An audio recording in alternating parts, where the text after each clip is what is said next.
Benim. La.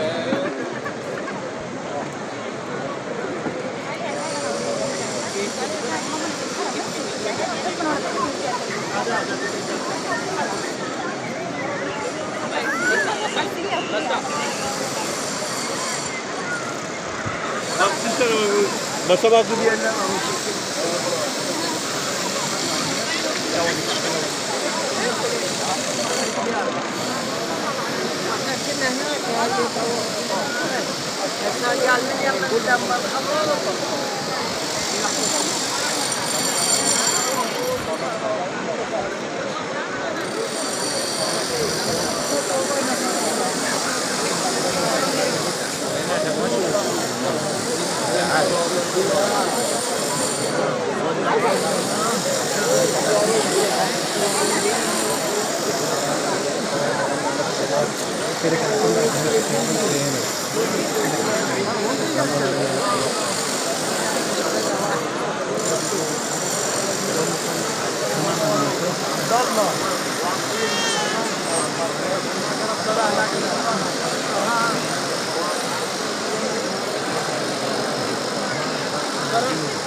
Evet, selam verin, devam ediyoruz.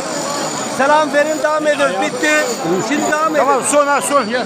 Yok, ileride namaz kılacağız.